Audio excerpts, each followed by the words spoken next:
be taken from you. But he was determined to get to Rome, and what happened in his visit to Rome changed all of history. This was the man, of course, who wrote 1/3 of the New Testament for us. And so here he is standing in front of the man whom he's going to truly address. And I want to, Felix particularly, but referring to many others. Let me read the passage for you. Then Felix, who was well acquainted with the way, adjourned the proceedings. When Lysias the commander comes, he said, "I will decide your case." He ordered the centurion to keep Paul under guard, but to give him some freedom and permit his friends to take care of his needs. Several days later, Felix came with his wife Drusilla, who was a Jewess. He sent for Paul and listened to him as he spoke about faith in Christ Jesus, as Paul discoursed on righteousness, self-control, and the judgment to come. Those are the three things: righteousness, self-control, and the judgment to come. Felix was afraid and said, "That's enough for now. You may leave. When I find it convenient, I will send for you." At the same time, he was hoping that Paul would offer him a bribe, so he sent for him frequently and talked with him. Clarence Edward Macartney gives this description of the scene. What a contrast. On the throne sat Felix, the faded and withered pagan. A former slave, he became a favorite of Claudius, and by that emperor was exalted to high rank. Greed, cruelty, and lust were stamped upon his countenance. His administration as procurator of Judea had been marked by injustice, extortion, and violence. By his side sat the lovely Jewess Drusilla, a daughter of Herod Agrippa. She had first married a Gentile who, to please her, had become a Jew. Then Felix, with the aid of a sorcerer's incantations, had won her from her husband and was living with her in sin and shame. All that was dishonorable in mankind was represented by that combination of Felix and Drusilla as they sat on the throne awaiting the address by St. Paul. Before them, with chains on his arms and his body scarred with the marks of his sufferings for Christ's sake, and his coarse garment which his own hands had probably woven, contrasting with the velvet and purple of Felix and his paramour, stood the lonely ambassador for Christ. Think of that scene. Ordinary man, from what history tells us, he wasn't very much of a tall figure. Some people think he had even weakness with his eyes or whatever it was. They guess at all of this. But here he is now, standing in Felix's court. He's coming towards the end of his life. And what Macartney reminds us is this, that he was standing in front of a man with the power of a king, but the mind of a slave. Felix had 3 wives. The first was the granddaughter of Antony and Cleopatra. Drusilla was the daughter of Agrippa, first married to a Syrian petty potentate, and at 16 was lured away by a sorcerer's incantations to marry Felix. So everything that was dishonorable. He's really sitting with a young teenage gal by his side. And Paul has to now present the gospel to him. How does he approach it? I think it is almost impossible to draw parallels between what was happening in Rome and what's happening in our time. If you read Gibbon's The Rise and Fall of the Roman Empire, you'll begin to recognize very quickly so much was going on in Rome that the difference between right and wrong was not even known. The whole issue of sexuality had degenerated to a point where norms were not there anymore and relativism had taken hold. Abortion was at very, very high levels. Marriage was almost completely desacralized. If you read Alfred Edersheim on his description of Rome at that time, you will see page after page, and the more you read it, you'll ask yourself, is this really that long ago, or is it exactly what is happening in our time as well? Now, when you are in the workforce as you are, or in the world of business, where so much goes on in terms of contracts and finance and understanding and marketing and sales and value and all that stuff, how do you find a point of reference? How do you find a point of reference to interact with people? We were just 2 days ago in Silicon Valley. We had a whole day of interaction with some of the CEOs of the biggest companies out there. If I name many of them, you'll know who they are. But it was fascinating to listen to the struggle that they have in this time, with that sophistication and that control of so much of technology, how do you get the name of Christ in a conversation? We were told that if you go to the Bay Area, somebody in San Francisco is really not interested in what's going on in San Jose, and San Jose is not interested in what's going on in the next corridor out there, because it's so vast and so powerful and one of the wealthiest parts of this country per capita. And it was fascinating to listen to two men who came from very high levels of very successful companies. And one of them was asked this question: do your employees, with so many thousand of them, know you are a Christian? In fact, Sanj asked that question for him. And the man paused and he said, probably most of them do. I talk about it very openly. Most of them do. They know that I'm a Christian. And here he is, over thousands and thousands of employees. And then another man from an equally sophisticated company said, when they come and ask me to attend a Bible study, I tell them I can't. I'll support you. I'll do anything I can from behind the scenes, but don't expect me to come along and sit in the midst of this, because if I do, I will be seen already as sort of tainted and prejudiced and so on. I'm sorry, I really cannot be there. The culture of each company determines the freedom and the liberty with which you're able to interact and say what it is you need to say for the gospel. So I want to give you three ways in which Paul approached this. Number one, he found a point of reference. The point of reference was going to be dealing with righteousness, moral reasoning. This is sort of the last bastion of the arguments for the existence of God. Once upon a time, you could talk from causality, that everything that came into being could not have caused its own existence. It had to be caused by something outside of itself. At other times, you could argue from design. When you see specified complexity, when you see order, you know that something very specific has been poured and put into it. You don't think a dictionary develops because of an explosion in a printing press. It had to have that specified complexity and points to a mind. These arguments hardly work in any sense on a university campus today. The argument from causality, it's been a long while since I heard any exponent even use it. In fact, my professor, Norman Geisler, probably one of the finest Thomistic scholars of our time, specialized in Thomistic arguments. The whole idea from the unmoved mover, the first cause, all the way down to arguing for why the Judeo-Christian worldview points to that very being. Today, when you start using those arguments, many of them buried in quantum theory and so on, randomness and meaninglessness and all, they just sort of dismiss that. It's fascinating how important it is for us to understand what happened centuries ago. Why was Thomas Aquinas arguing this way? Why was Augustine arguing the way he was in writing about the city of God? We go through all these centuries to come here now, and we gradually dismiss all the learning and all the wisdom from causality to design, purpose, teleology, whatever. But one thing that still comes out constantly in discussion is the moral argument.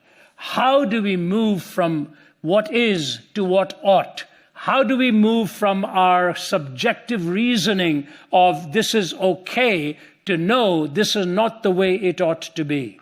You see, when you get a bird's eye view of coming to truth, if you go back from the 16 to the 18 or 1900s, René Descartes in the mid-1600s, rationalism was the big thing. By reason alone, you have to argue by reason alone. It moved him to an extreme where mathematics was the only discipline to which you could be certain, because the assumptions in one way are already in the conclusions. And what Descartes came up with, that the only most certain statement that you can make is that you exist because you think. I think, therefore I am. But technically speaking, he should really have said, I think, therefore thinking exists. What is the I am we're talking about? So from rationalism, we moved to the 1700s with David Hume. David Hume moved towards an empiricism, The scientific method was the only ultimate method. And the philosophical term for truth testing coming out of science was called logical positivism. You moved to this sense of the empirical world is the only real world out there. You cannot make pronouncements on any metaphysical issues, but you can be certain of what the elements do, what happens when you add this to that, and the empirical worldview reigned supreme after the time of people like Hume, and in many, many ways still does.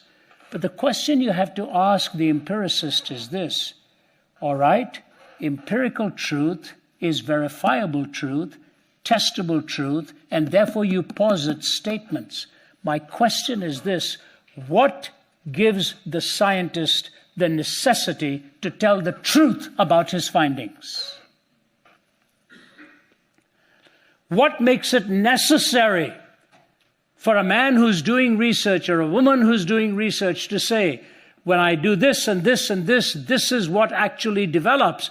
Why should they tell us the truth?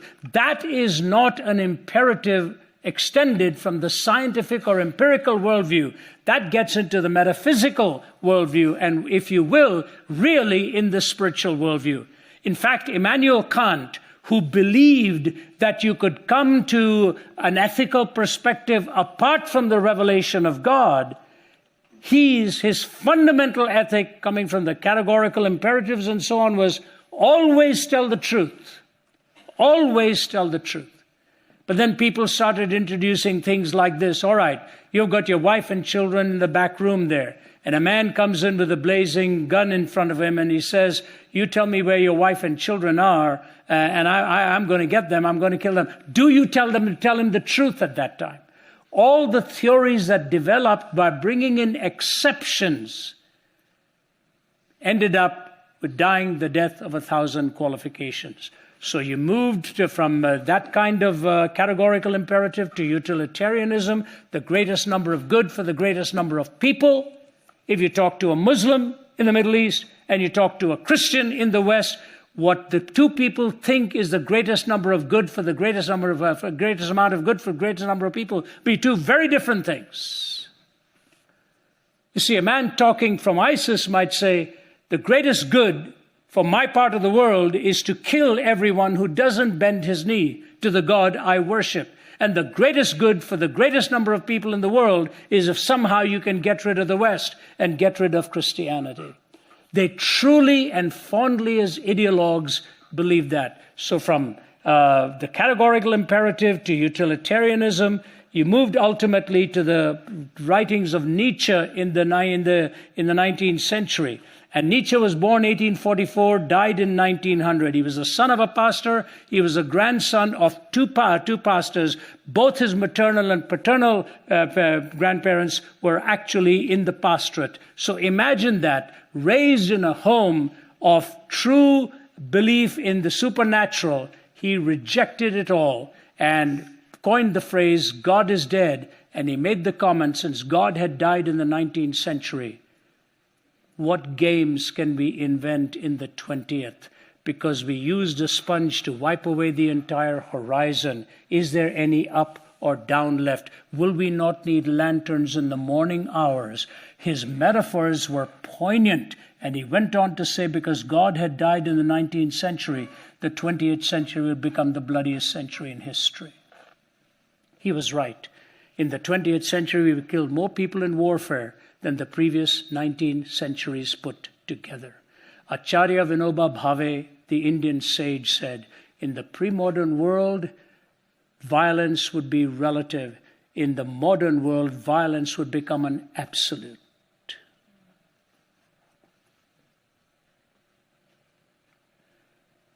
Now, take that metaphor to the war of ideas, a battle of ideas to gain center stage in our culture. Think of the violence we do to people with words. Think of that.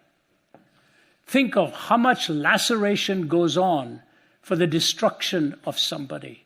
And so you watch the news and you watch all that's going on behind the scenes and you say to yourself, I I really don't need to watch this stuff before I go to bed, because I'm going to lie in bed awake all night after listening to all this arguing and all this back and forth.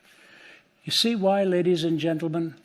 The fundamental question of our time is, where do I get my ethics from? Where do I get my ethics from? And the greatest temptation of the Garden of Eden was posed in a very simple question. Has God really said? Has God really spoken? And it is fascinating that in the temptation of our Lord in the wilderness, the interaction was on what God had said. But a text was taken out of its context and became a pretext. And every response of Jesus to the tempter was from the propositional truth, be gone, it is written, be gone, it is written, be gone, it is written. To you and me, the sacred text is the defining text on the nature and the character of God and the imperatives for my life and my living.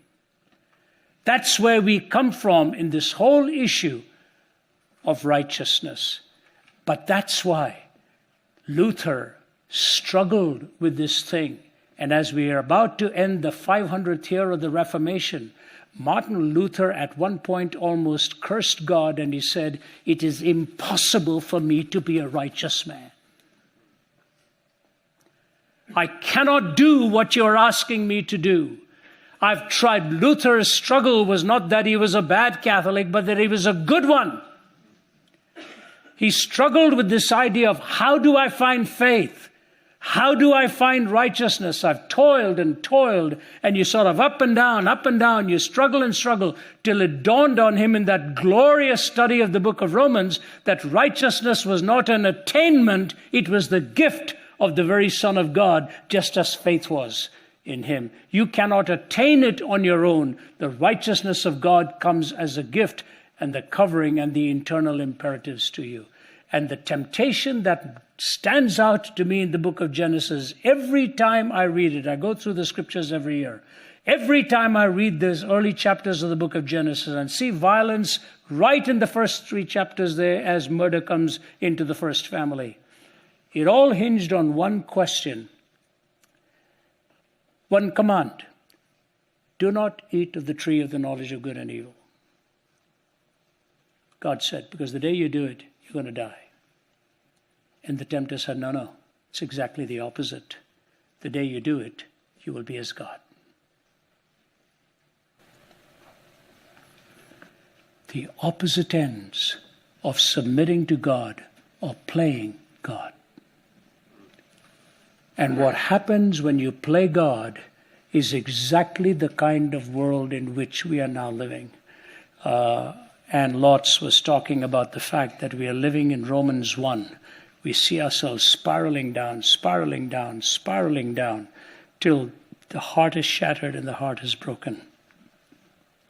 You know, one of the things I've noticed so much as we've traveled, one of our young men was doing a session in, I think it is either Seattle or Vancouver, somewhere in the Northwest.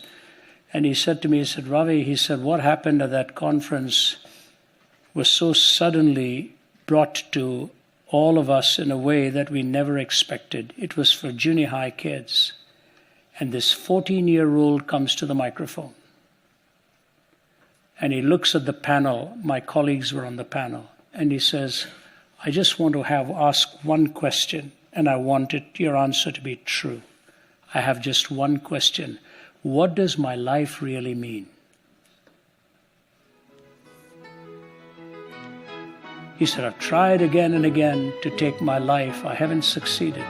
Can one of you tell me the truth? What is the meaning of my life? Now, I suspect he's already experienced many things that years ago you'd wait for later years to experience. He's experienced everything. And now he's saying, is this all there is to it? This is what I have to look forward to. The day you and I arrive at the fact that God's commands are meant for our good, and the violation of those commands will end up in destruction, it's one of the greatest triumphs in life. come to. That's why he talks of the law of God being sweeter than the honeycomb. How precious to me are your laws, O Lord. You've been watching Let My People Think with Dr. Ravi Zacharias. We're grateful for your prayers and financial support.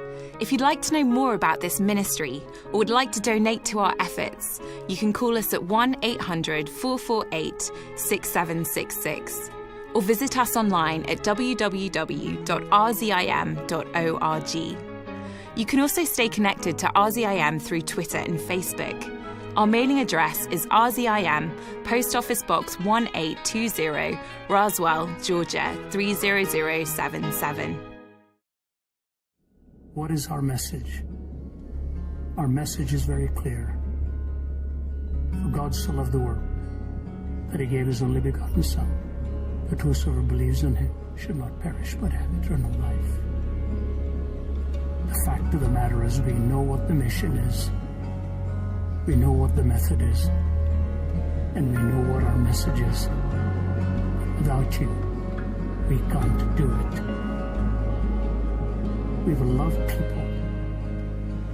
We will value and treasure the gospel, and we will remind them it's the only way to change life and to find redemption and hope and build a secure home for the future. RZIM will keep its lights on in a dark world. What hope a little light can give.